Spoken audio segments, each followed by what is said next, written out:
if it is higher. So your lowest lecture exam grade is like a 60, but then you get an 80 on the final. I'll replace that 60% with the 80% from the final. If you do worse on the final, then nothing happens. But hopefully it doesn't happen. But it can't hurt you, it can only help. Alright, so that is once again in effect. Other announcements are just reminders of upcoming assignments. Don't forget, the draft of your experiment proposal is due in the discussion board by the end of the day today. If you have any questions, I'll hang out after class, and you're welcome to let me know if you have any questions. But again, this is a draft, so as long as you have those 3 sections, and you're following the points that were in the rubric that I gave all of you yesterday, and that I posted on Brightspace, you will be fine. And then don't forget, after that's posted in that drafts area, reply to one group's post by Saturday with those 2 criteria. Something you like, elaborate a little bit on it, and then something that they can either improve or modify. And then after Saturday, I'll open up the final draft discussion board where you can post your final copies.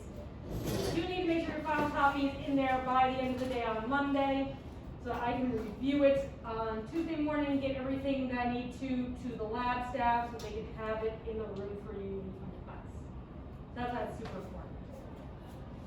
Also, don't forget, exam number 3 is on Monday. And I don't have this on here, but I'll quickly jot in assignment. I think it's number 7. Thank you. Yep. Which is based on the material that's on the exam. So again, you can start that and stop it, and then just submit when you're ready to turn it in for grading, but it's open book for you to review the material. It's going to be on exam 3. Okay, those are my announcements. Are there any questions? Okay, so before I get into finishing up our, and also last new material for exam 3 was Monday's lecture, so today's material will be the first new material on exam 4. So we have a separate new area in Brightspace for exam 4, and that's where I'll post these slides up. I have preliminary ones there now, but I'll post the final ones there when we're done today.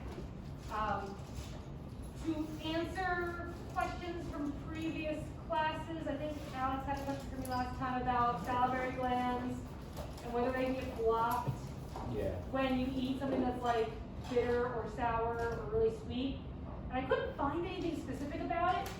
The only thing I can think of, the only thing that I kind of found was if you have a lot of saliva production all at once, it just gets like backed up, and that can make the gland swell.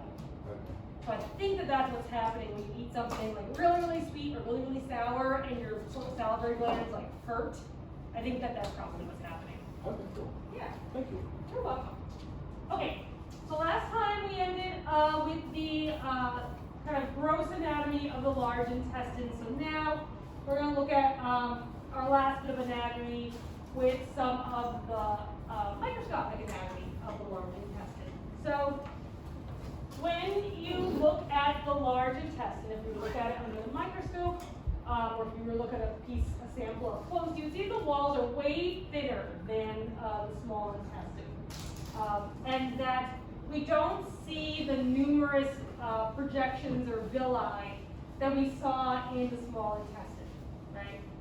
Small intestine is all about maximizing surface area for absorption, right? So that's why the intestines are super long. They've got the plica, then they've got the villi, then they've got the cells and the microvilli. The large intestine doesn't have all those numerous features to maximize surface area. What we do see, though, is that there are a lot of goblet cells which do act to secrete mucus and help to lubricate the passage of food materials through this area.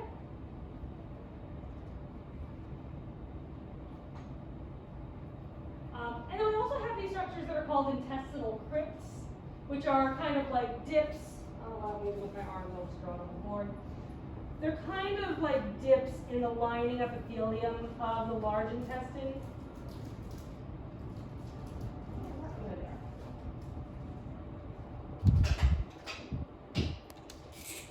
So So an intestinal crypt would look like that. And then it would possess like the simple columnar cells. We'll go down into the dip like that. So there are these really pronounced distinctive intestinal crypts in the large intestine that also contain lots of goblet cells to lubricate the digestive material. And then deep to the epithelial tissue, there are lots of these really large lymphoid nodules. So the lymphatic system in the form of, I think we talked briefly about like the gall or the malt, like the gastrointestinal associated lymphatic tissue, can be really closely involved with detecting any pathogens that might be getting into the body through the digestive tract. So again, this is where we're talking about, right? The general term was malt, mucosa associated lymphatic tissue, and then if you wanted to get more specific, you could talk about the gastrointestinal, which is the GALT. Gastrointestinal associated lymphatic tissue. So that's what these intestinal crypt lymphoid nodes are part of. Okay. So last for the large intestine, we'll talk about what is happening in the large intestine. Since it's not super adapted for nutrient absorption.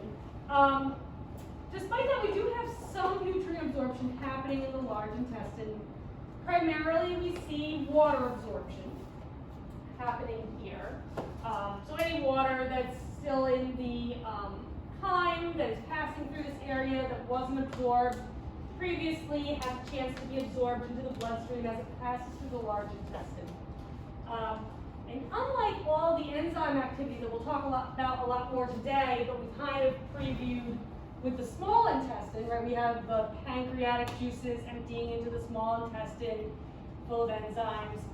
There isn't really any enzyme activity in the large intestine. Instead, what is digesting the nutrients are bacteria. So our body has what's called a microbiome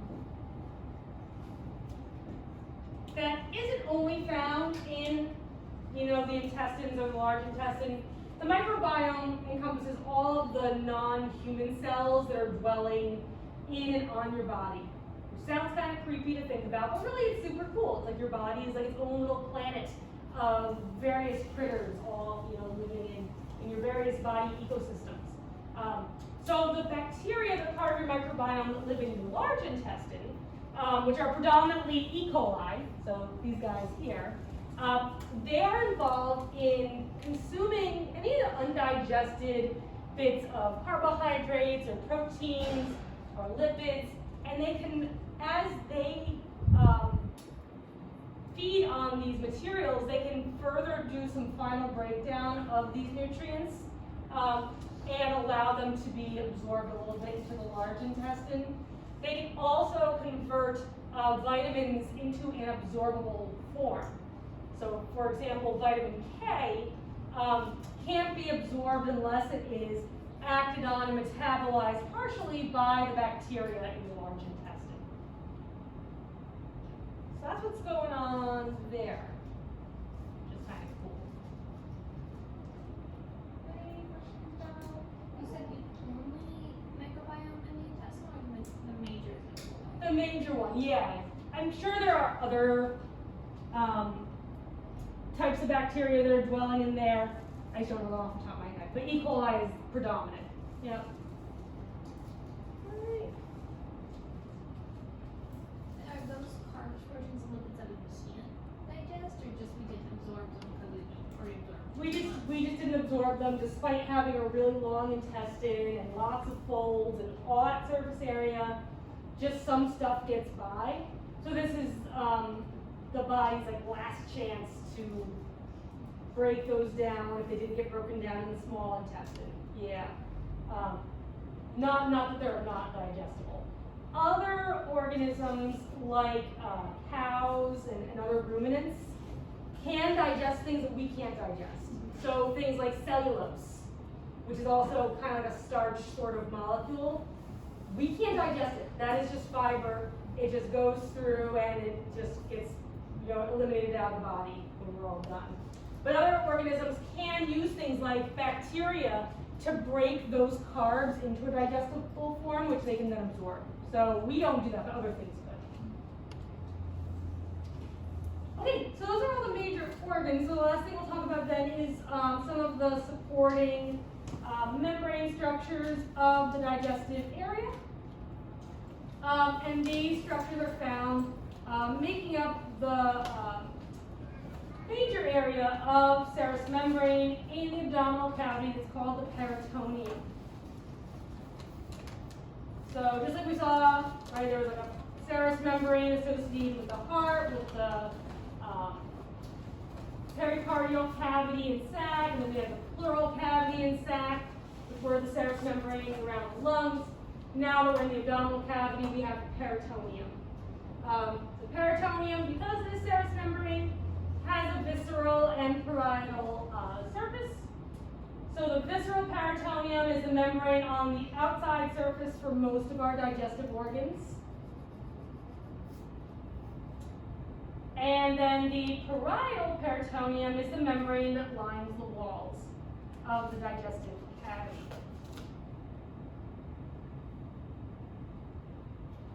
So a similar kind of layout as what we have seen in the past, right? So if we're continuing with this basic setup, visceral peritoneum stuck to the surface of the organ, parietal lining the cavity walls. What is in between them that's being secreted by this serous membrane? The fluid, right? So just like we've seen in every other case where we had serous membrane before, in the space between them, we have a cavity, a peritoneal cavity. And that peritoneal cavity is a fluid-filled space between those two peritoneum membranes. And like in previous spots where we found serous fluid, that fluid lubricates the organs so that as you move and as you're digesting things and the sizes and shapes of those organs are changing, they can just slide right past each other and you don't get any abrasion.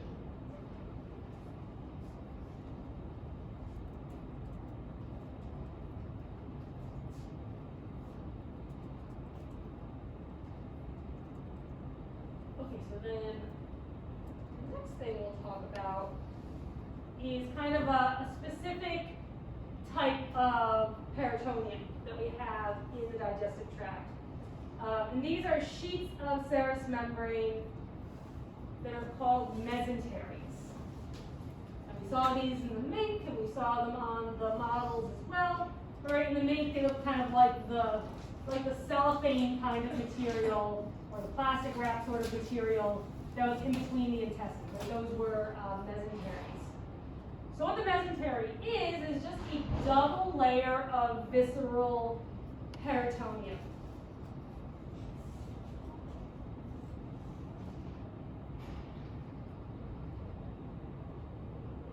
So mesentery is like a serous membrane sandwich, a visceral peritoneum, where you have, if I can draw this up here.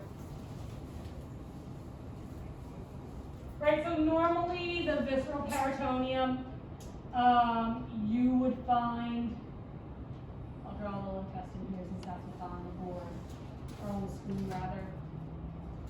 So this is our intestine, right? Covering the surface of the intestine would be this visceral peritoneum.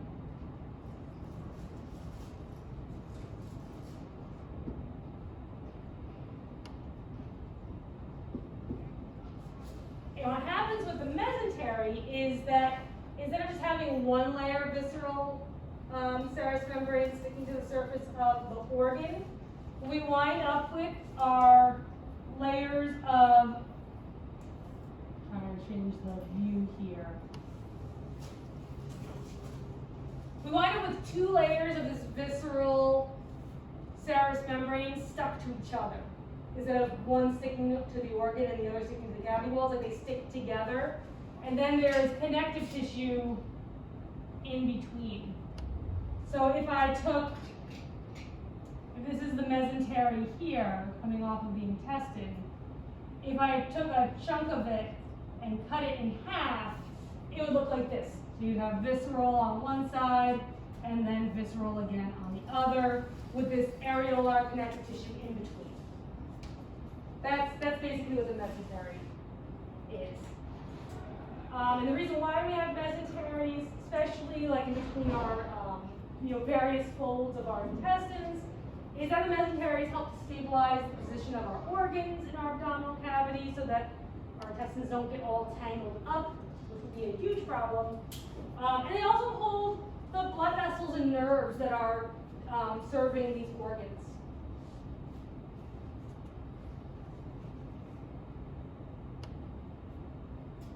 So in the body, we have three great major mesenteries that I would like you to know. One of them is what's in the picture right now that you also saw, like I said, in the link and on the models in the lab. This is called the mesentery proper. So mesentery proper is, again, that plastic sheet-like connective tissue or membrane rather that supports the small intestine.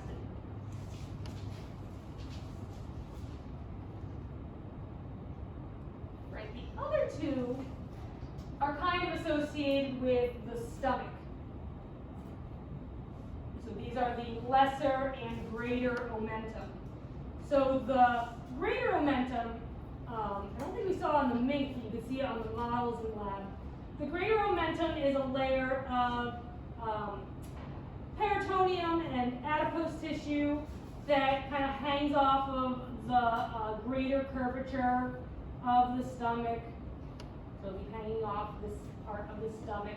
And then it sort of covers over the area of the abdominal cavity where the intestines are. And again, the major feature that we see for the greater omentum and the lesser omentum is that we have adipose tissue in there where you don't typically find as much adipose tissue in the mesentery proper.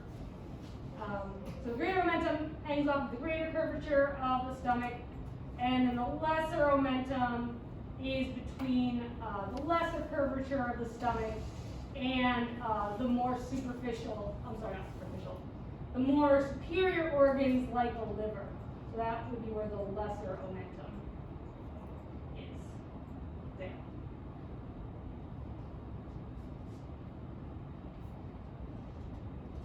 Okay. So those are all major organs and large structures. So then, before going further, are there any questions? Yeah.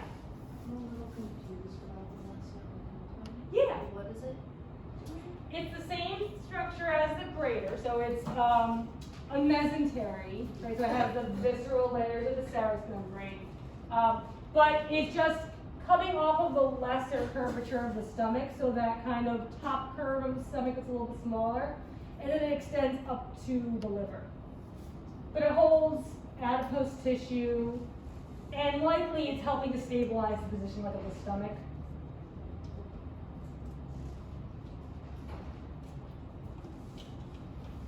Okay, so the last anatomical aspect of the digestive tract that we'll talk about is the histology of the digestive tube. So there are lots of digestive structures that we can look at, but we'll look specifically now at some of the tissue characteristics of the tubular structures of our digestive tract.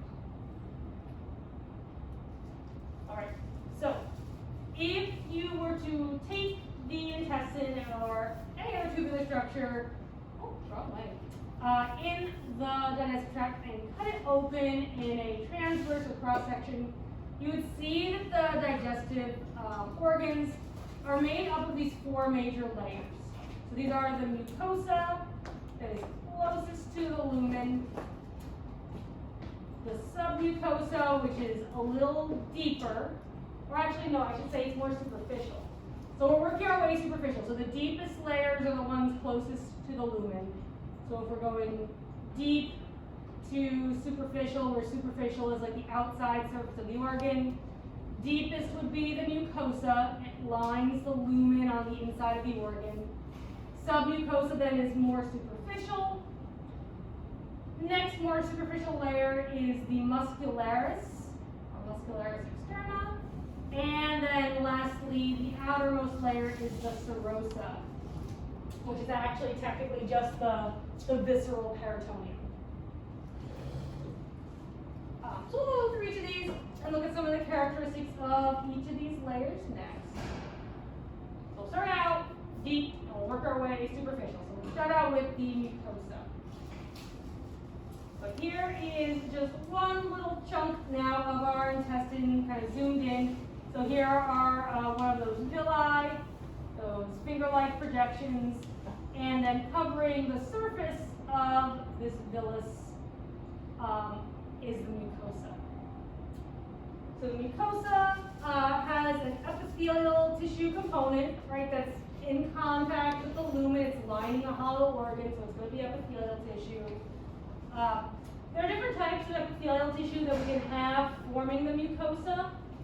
So like when I was talking about the oral cavity on Monday, we can have forming the mucosa this non-keratinized stratified squamous epithelium in places that are going to be potentially engaged in encountering things that might abrade those areas or potentially damage underlying tissue. So we find it in the oral cavity. Oh, and also we find it in structures that are also in close contact with like the external environment. So we find it in the oral cavity, in the pharynx, right, the throat, and the esophagus. So all places where maybe you've like, I always think about like Doritos, like you ever like not chew Doritos enough and accidentally swallow them, and then you've got those rough Doritos going like down your esophagus. I always think of that. So anyway, so the reason why that doesn't like really damage you is because you've got these stacked layers of stratified squamous cells in those areas. And it also lines the lumen of the anus. So places again where the body is coming in close contact with an external environment. That's where we find stratified squamous. The other kind of mucosa that is abundant is simple columnar, which I had on the board before but I erased. So that is throughout pretty much the rest of the digestive system that's not listed for stratified squamous. So any place else you can think of, the stomach, the small intestine in various areas there, the large intestine, those all have simple columnar. So, you can't have epithelial tissue without connective tissue because epithelial tissue doesn't have any blood vessels directly. So underlying the epithelial tissue, we have a very specific kind of connective tissue that's called the lamina propria. I think I talked about this when we did mucous membranes last semester, but if not, the lamina propria is just a common name that you see for the connective tissue that's supporting epithelium in mucous membranes. So that's the lamina propria, is the connective tissue. And the lamina propria is basically just a lot of areolar connective tissue as the connective tissue component, and then lots of little blood vessels, lots of capillaries, some nervous tissue, and some lymphatic vessels. And this is all, I'll just highlight this while you're jotting this down.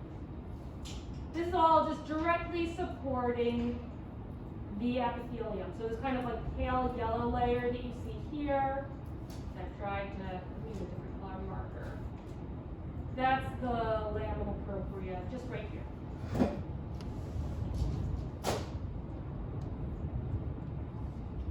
Okay, then the last thing that we see is that the mucous membrane does have its own supporting layer of smooth muscle that's called the muscularis mucosae. So think it's like the muscle of the mucosa, the muscularis mucosae, and that's just this thin layer right under the lamina propria of smooth muscle I'm trying to outline. Ooh, right here.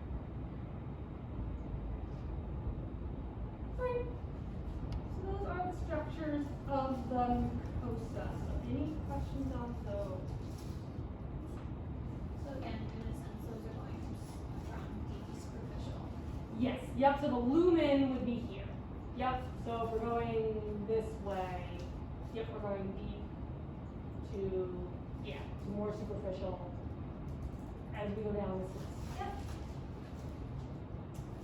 Okay, so continuing on that trajectory, right, if we keep going more superficial from the mucosa, we get to the submucosa, which literally means under the mucosa, right, like a submarine go under. The submucosa is now not mucous membrane, doesn't have any epithelial tissue. The submucosa is just a dense, irregular connective tissue layer. So kind of like the dermis of the skin, we've got lots of big blood vessels here, right, whereas we have just like little capillaries in the lamina propria of the mucosa. We have big blood vessels here, larger lymphatic vessels, as well as glands in the submucosa.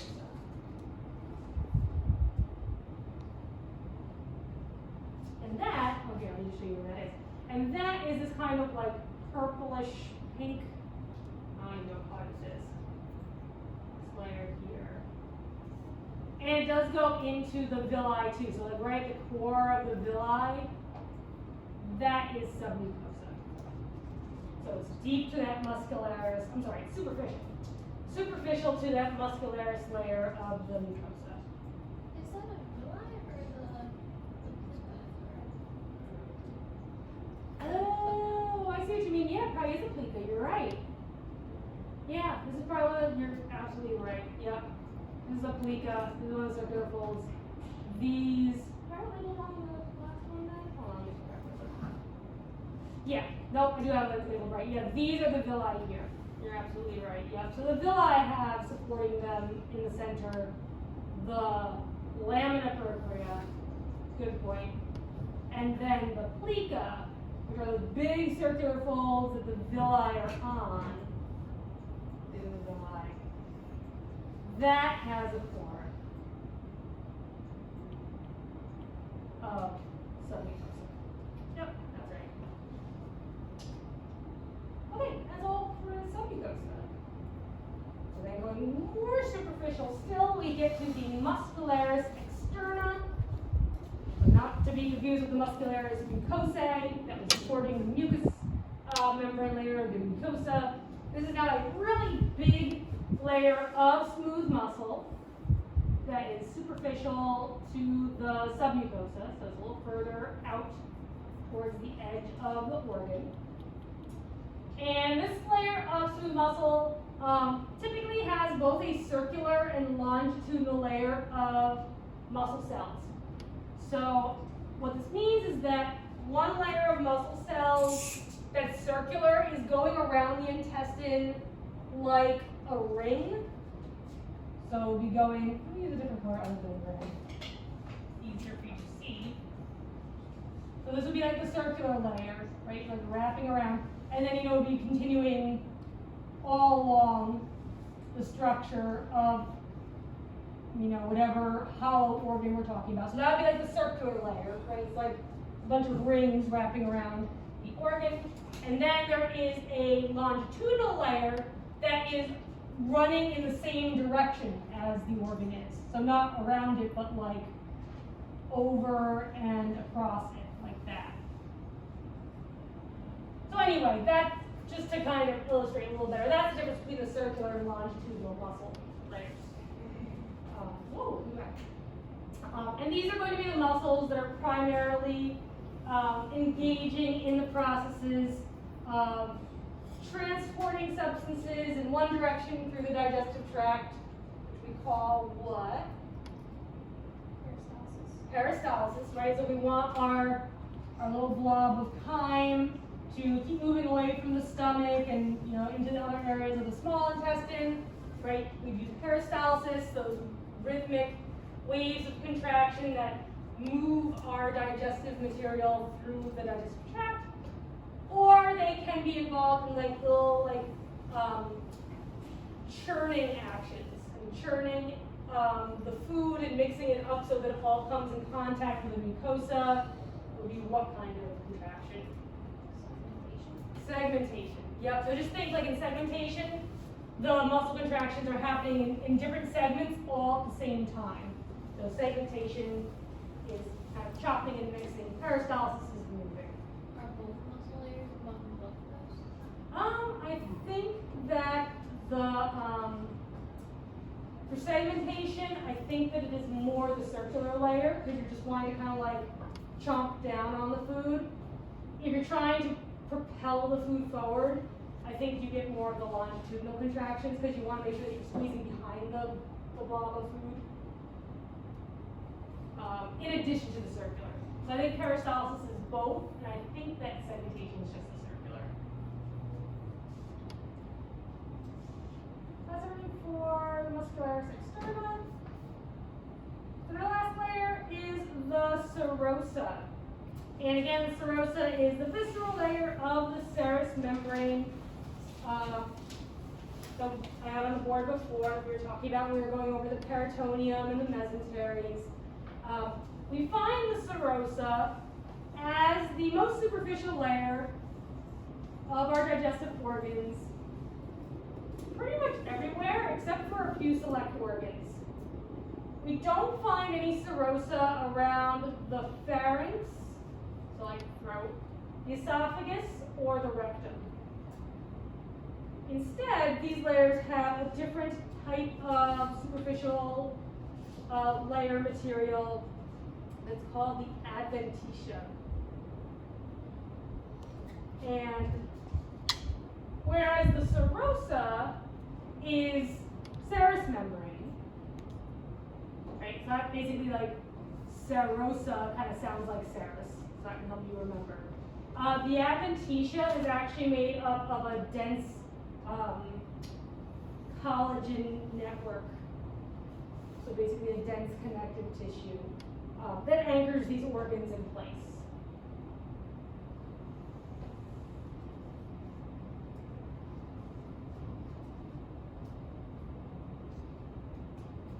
All right. And then if we were to go more superficial than the serosa, you know, the areas where we find serosa, like around the intestines and the stomach, then we would get into these sheets of serous membrane that are the mesentery.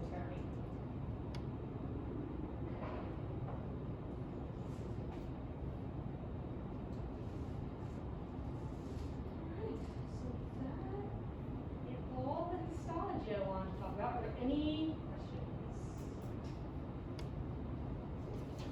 Awesome. Okay, so that was all the anatomy part. So now we'll talk about the physiology. And the physiology for digestion or the digestive system, you can break it into three major phases. We have the cephalic phase that happens in your cephalus, which is your head, right? So the part where you're chewing food. Then we have the gastric phase, which happens where? In the stomach. And then we have the intestinal phase. They get their own phase. So those are the three major phases that we'll go through. Because we find there are different chemical materials acting in these three different places. The types of digestions of different nutrients are different in these three different areas as well. Okay, so we'll start out with the head, the cephalic phase, where we're chewing things. And in the cephalic phase, we do have chemical digestion occurring. Anyone want to guess where the chemicals are coming from? Yeah, the saliva, exactly.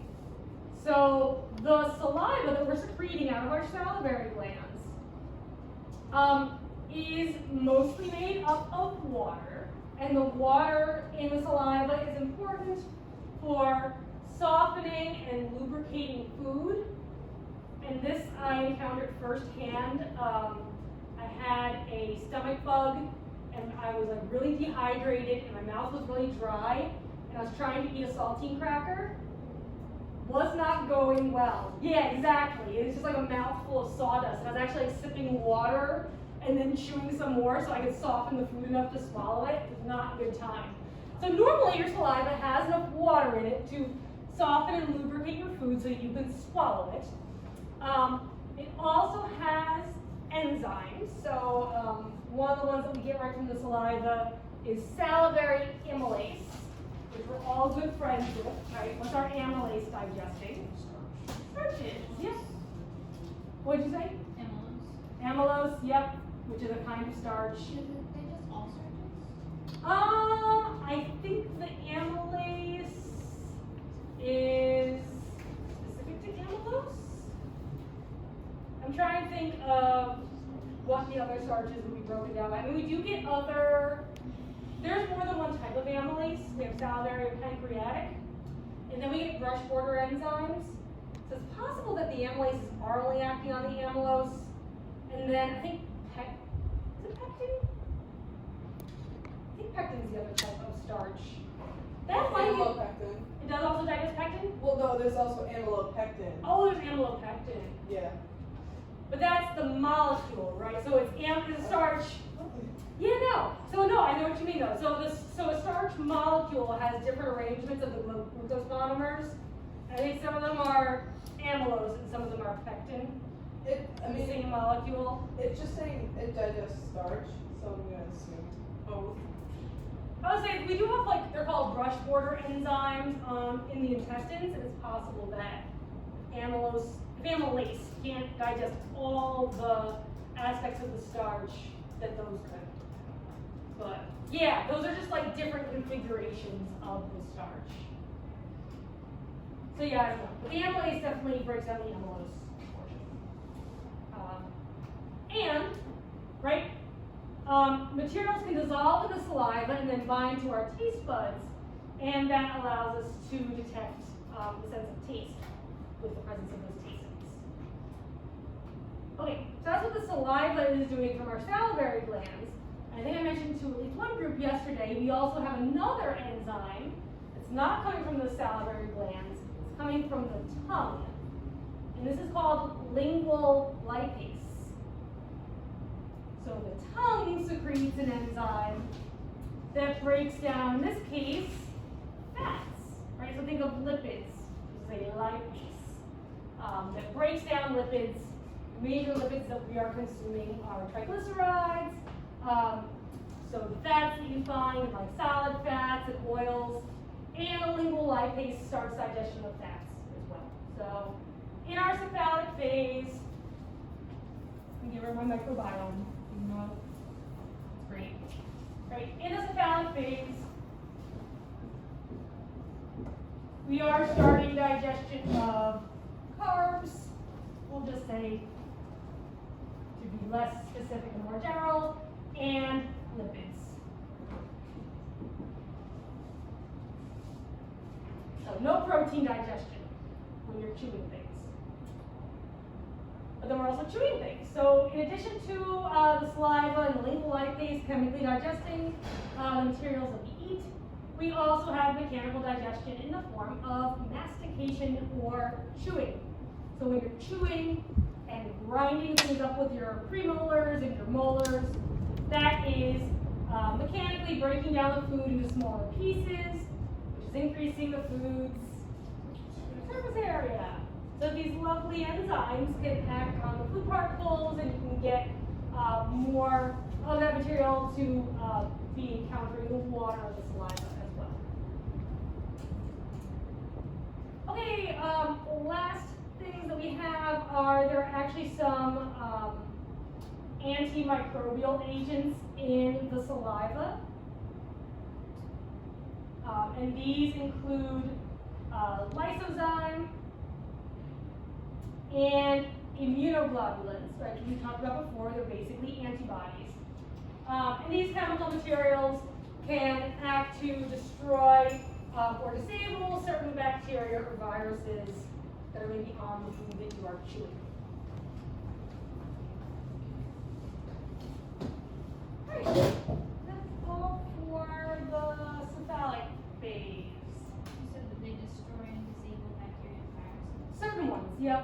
Certain things will be resistant, but yep, it can act on some of them. Anything else? Okay, so once you chew up your food and you swallow it, no mechanical or chemical digestion that's new occurs in the pharynx or the esophagus. So nothing else really happens until we get to the stomach. or we enter into the gastric phase. And in the gastric phase, we have a whole bunch of cells that are involved in the process of chemical digestion. And then we have cells that are kind of there to protect the residential cells of the stomach from those chemical digestion elements. And that's mostly what the mucus cells in the stomach are doing. So the mucus cells of the stomach aren't really engaging in breaking down nutrients in any way, but what they are doing is helping to protect the epithelium of the stomach.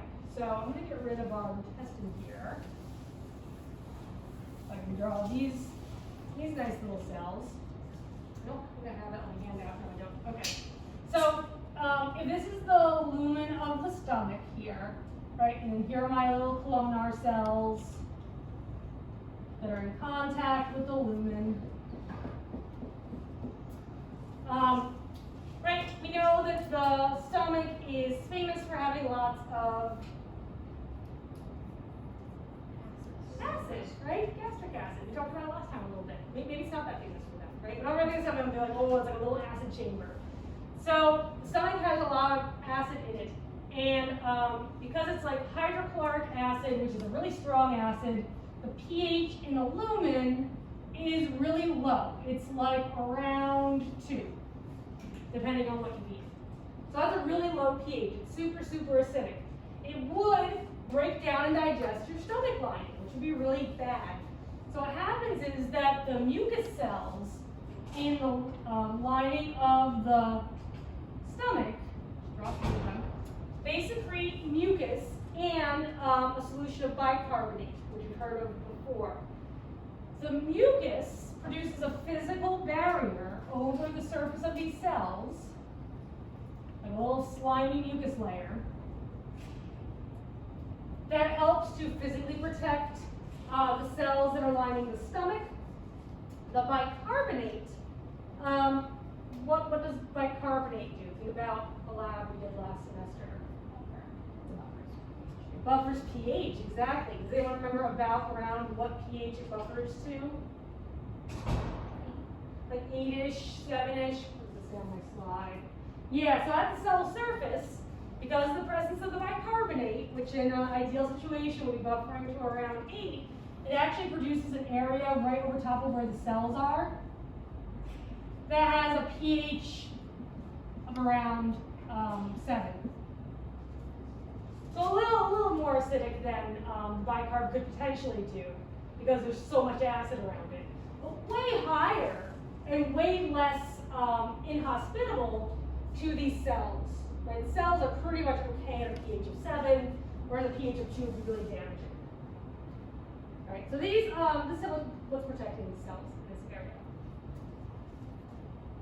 Okay, so next we can look at some of the active secreting cells of the stomach that are involved in chemical digestion. And to make life easier, hopefully for everyone, I just printed out this chart from Silverthorne. I'm going to give it to everybody, so I have a portion of it on here just to you as well. Oh, and then also, it was pointed out to me at the end of last lecture that this great picture of the liver and everything isn't in your textbook. I stole it from someplace else, so I'm going to give it to you right now. And that way you have it in a large and viewable form. I know you all want to review how hormone action works on the liver.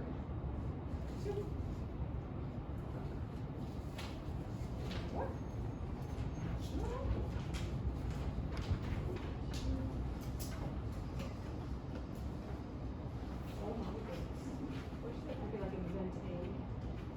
Paper de-sticker. Well, here's 2. Last, there we go. Get on top. Oh, do you mind if I take one first, Lisa? Oh, yeah. Yeah, and I'll always hold on to extras, so you have one actually. You're welcome. Okay.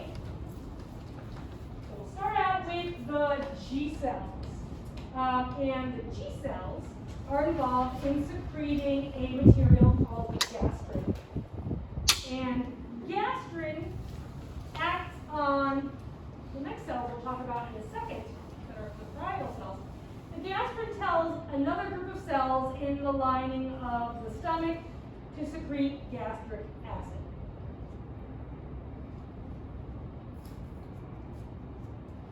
You don't really have to worry about the stimulus for release, but you can go up like to the function of secretion, right? So for the G cells, the gastrin, the function of the gastrin secretion is so that it can act on cells that make gastric acid. And those cells that make gastric acid are the parietal cells.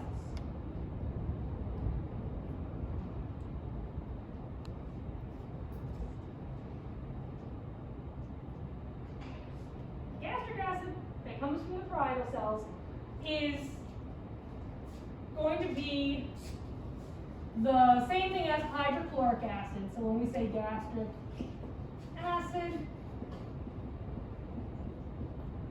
it's hydrochloric acid, it's HCl, so really, really strong acid that gets secreted. And the gastric acid does a whole bunch of things.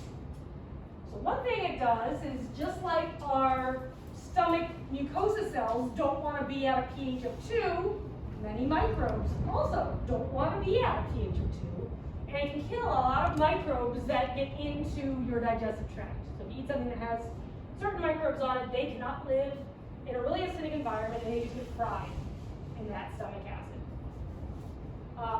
The main thing that it does in terms of chemical digestion or furthering chemical digestion that we'll talk about in a minute is that it also is involved in activating an enzyme precursor that's secreted by a different cell that we'll talk about in a second, called pepsin, is the enzyme precursor molecule. So the gastric acid, when it's present, it activates the pepsin, this enzyme precursor we'll talk about in a second. Just like extreme pHs we've seen before do, is that really low acidic pH will denature proteins. The proteins will lose their shape and unfold. When that happens, it's much easier to digest them than when they're all coiled up with their original structure. The gastric acid stimulates somatostatin release. And I think we talked about pancreatic somatostatin before, but this is different. This is gastric somatostatin that comes from our B cells, which we'll talk about in a second. But when gastric acid levels get really high, it'll stimulate the D cells to release this somatostatin right within the stomach. And we'll get to it in a second, but what I'll just say about it right now is that the somatostatin basically feeds back negatively to limit the gastric acid secretion. So when there's a lot of gastric acid, stimulate the D cells to release somatostatin to just keep the gastric acid levels from getting out of control. Those inhibit its secretion. Okay, and the last thing it does is it stops the activity of the salivary amylase. So what nutrient do we then stop digesting in the stomach? Yeah, we stop our carb digestion in the stomach. And that's why when you were doing the lab 2 weeks ago, saw that the amylase didn't digest the starch as well into reducing sugars at the pH of 1 compared to the pH of 7, because that really low pH just deactivates the amylase. That enzyme can't function at such a low pH. Okay, so that's one thing the parietal cells secrete, is gastric acid. The other thing that the parietal cells secrete is a chemical called intrinsic factor. And intrinsic factor is important for the absorption of vitamin B12. So the intrinsic factor binds to B12 and allows it to be absorbed into the body.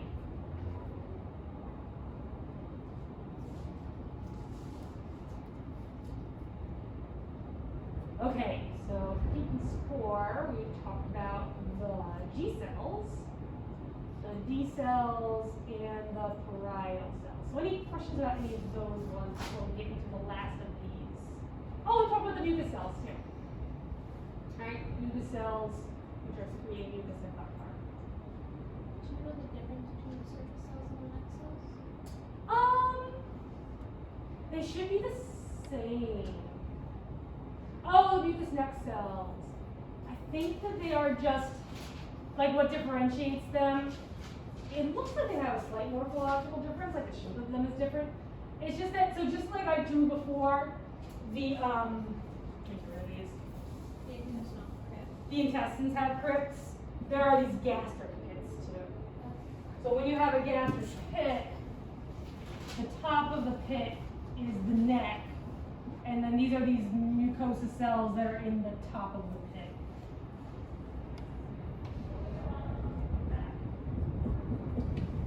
So I think it's just a matter of location. Like they're at the top of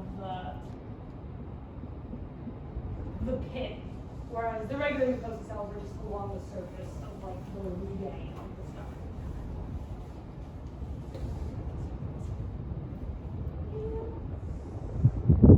Okay, so we're going to continue on with this chart. I just moved to another slide because it was getting a little busy. Right, so next we're going to talk about chief cells. And chief cells, they secrete a substance called pepsinogen. What did I say before pepsin was the precursor? I'm sorry, let me go back. Pepsin is the active form. I'm sorry, pepsinogen is the inactive. So pepsin, when the gastric acid activates pepsin, pepsin is the active form.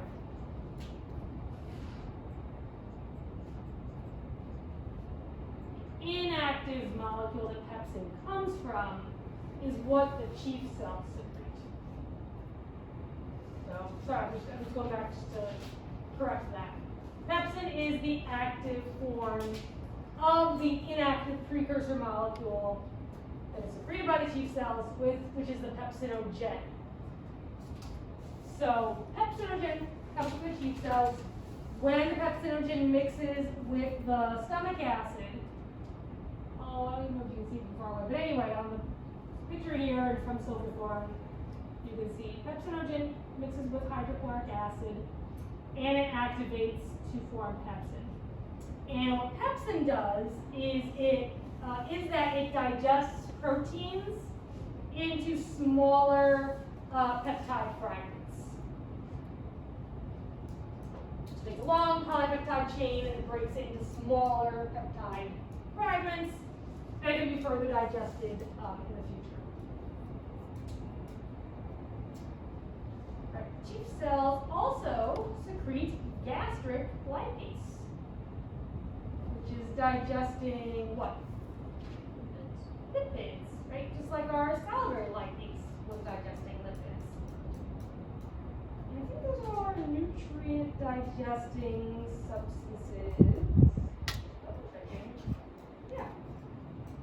Of the gastric phase. So the last couple of cells that we can look at are these ECL cells, which are these enterochromaffin-like cells. It's fine if you just call them ECL cells. That's totally okay. They secrete histamine, and the histamine they secrete acts on the parietal cells, and it stimulates gastric acid secretion.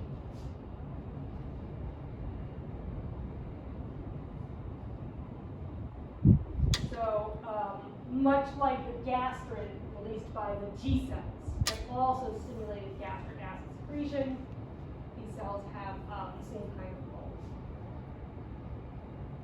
The last ones were the D cells. We talked about the D cells releasing somatostatin, which inhibited gastric acid secretion. The way that it does that is it does a bunch of things. Mostly what it does is it inhibits the cells that are telling the parietal cells to secrete. So the way somatostatin works is that when the gastric acid levels get high enough, you don't want to generate more gastric acid. Somatostatin inhibits the secretion of gastrin by the G cells and histamine by the ECL cells, and that's how it acts to inhibit gastric acid. If you don't have as much acid, you're probably not going to have as much pepsinogen activation as well. So in addition, it inhibits the sheep cells from making pepsinogen. Because you need the acid to activate the pepsinogen, so if you're not making a lot of fresh acid, you would just be wasting the pepsinogen to secrete it. Alright, so that's our gastric phase. In our gastric phase, our major nutrients that we are digesting are what? Lipids, gastric lipase, and proteins. Alright, any other questions for the gastric phase?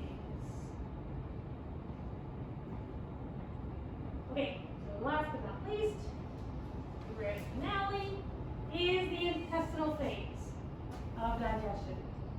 So when I talk about the intestinal phase, I'm going to be primarily focusing on what's happening in the small intestine. So the small intestine, where we're focusing for our intestinal phase, has secretions that are coming from a few places. So we'll start out with secretions that are coming from the small intestine first.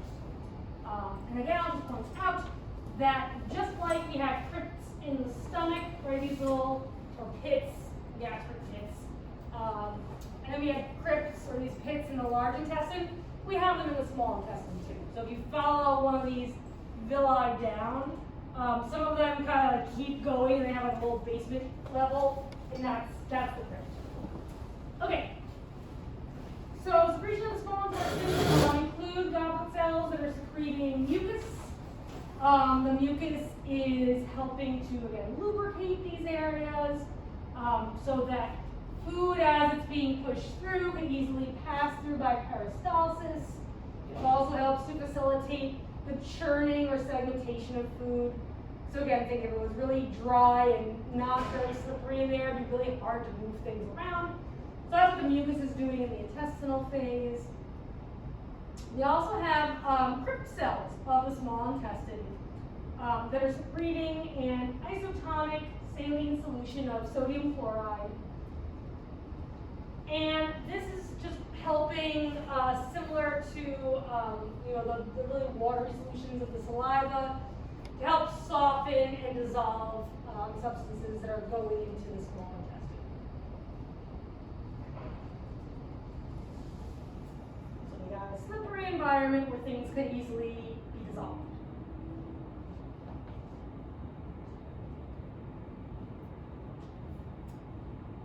All right. So next, we'll get into the types of enzymes and other molecules that are engaged in breaking down nutrients in the small intestine. So the first enzymes we'll focus on are, again, ones that are part of the small intestine. So on our small intestine columnar cells, we have what are called brush border enzymes. And the reason why they're called this is because, right, the cells of the small intestine have all these microvilli on their free surface. So it's like a little brushy border of, the free surface of the cells. And these enzymes are just embedded right in the plasma membrane of the microvilli. So these are these brush border enzymes. That's where they are. And what these do is that, we haven't talked about it yet, because I want to focus on the small intestine for now, but after the pancreatic enzymes have had a chance to further break down our nutrients, the brush border enzymes are kind of like the last point of contact that the nutrients have with something that can further break them down. So after nutrients have already been further broken down by some pancreatic enzymes, which we'll talk about in a second, the brush border enzymes complete digestion of our carbohydrates, proteins, and nucleic acids. I think we talked about nucleases last time we were talking about the pancreas. And then allows these substances to be transported out of the lumen of the intestine and into the bloodstream. So what these completely digested nutrients look like is that once you break your carbs down into their smallest form, carbohydrates are absorbed as monosaccharides, which are literally just one sugar big. So glucose or fructose or lactose, just one sugar.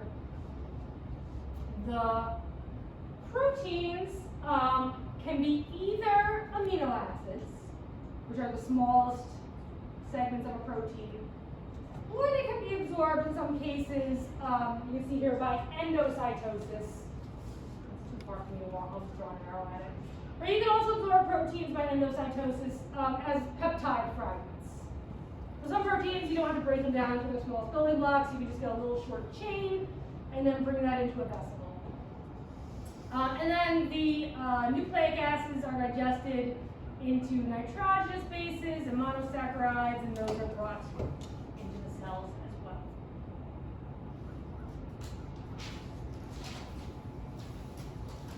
So basically, these are just broken down to their smallest component parts, brought into the cell, and then plopped into the blood vessels around the intestines, and then usually they get shipped off to the liver.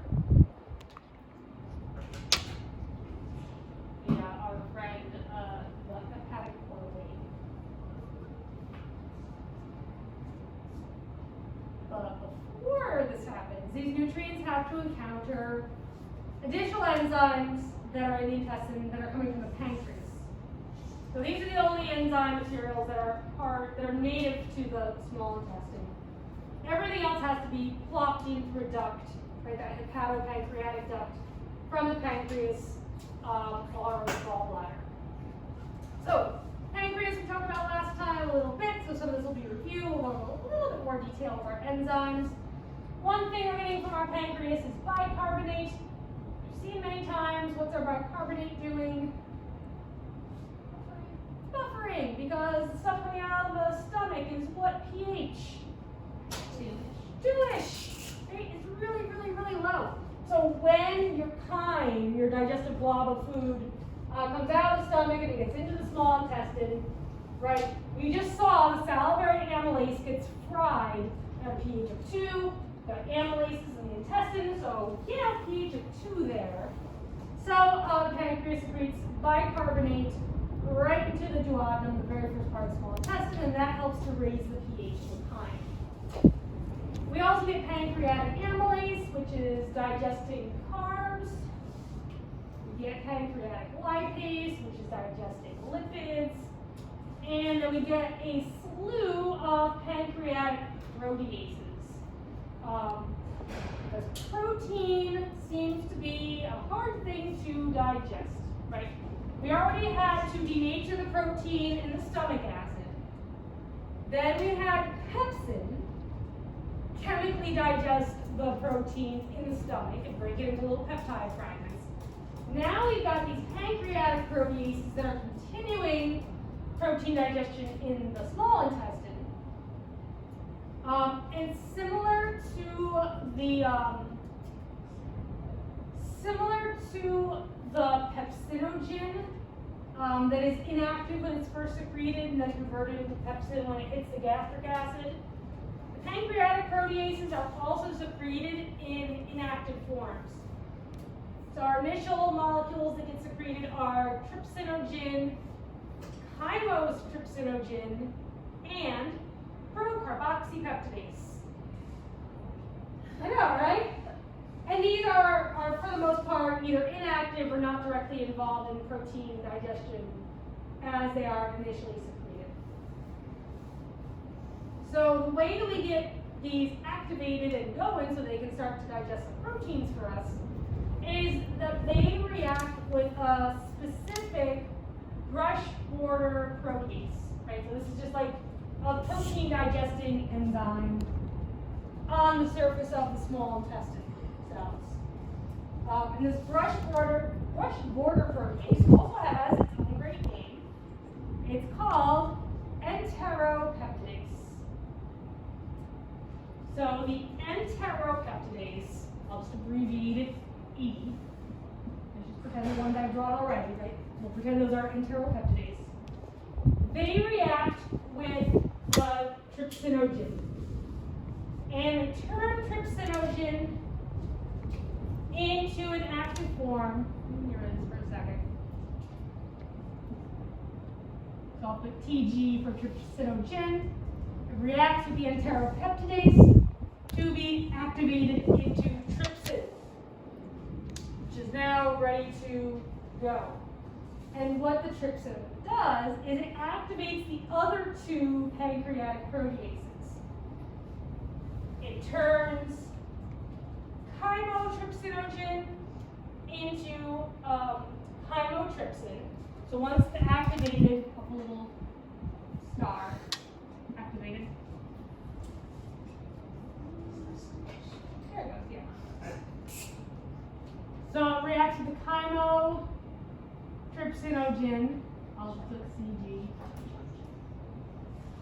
turns into chymotrypsin, and it reacts with the procarboxypeptidase, knocks off the pro, and now it's just carboxypeptidase.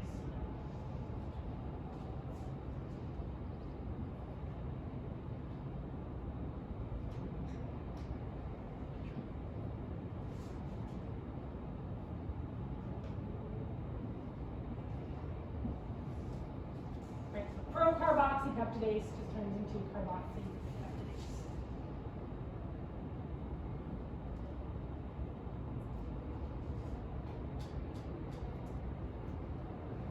Once these are generated, they're involved in protein digestion.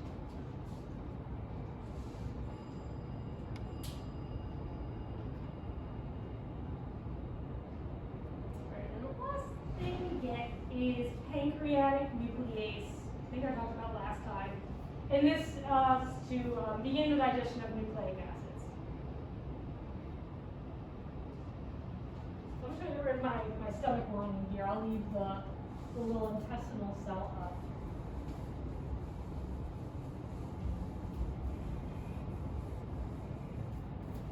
Right, but just to quickly summarize before we wrap up with lipid digestion, in our intestinal phase, what types of nutrients are we digesting?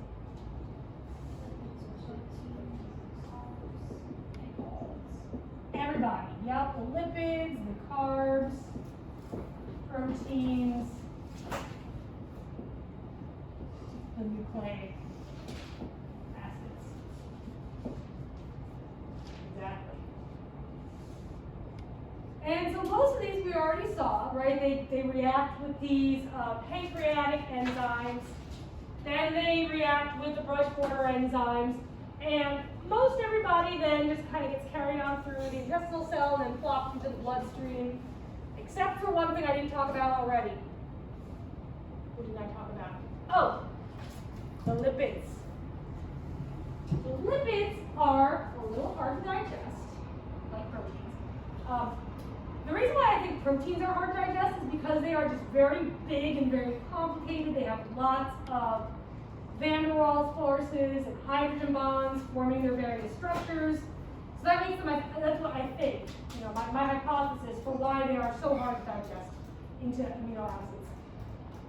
Lipids have a different problem. So triglycerides are, well, how do they feel about water? They don't like it. They're hydrophobic. They don't want to mix with water. So when you mix fat with water, you wind up with these huge fat globules. Because non-polar triglycerides don't want to mix with polar water. So the way that we increase the surface area of these fat globules, right, I think I mentioned this last time, is the bile secretes bile salts, or just bile, into the duodenum, right, into the small intestine. And those bile salts, they emulsify the fat, which is shown nicely on this picture. Right, you start with one big fat globule with not a lot of surface area, and the bile salts adhere to parts of the fat globule and break it into many small fat globules, which now have more surface area, and now it's just easier for digestion of the triglycerides to occur. So the bile salts, I think I mentioned this last time too, that's on this side of the handout I gave you today. One of the things on here, right? Bile salts after they react, they get reabsorbed into the bloodstream and the ileum. Oh, it's just the wind blowing the little cat in there. And then they go back into the blood, into the liver, and then they can be reused again. So we don't lose all of our bile salts during digestion. Questions about that? Okay, so let's end here for today. We'll finish up with how we get lipids into our bloodstream on next Wednesday, but Monday is our test. So again, these slides will go into the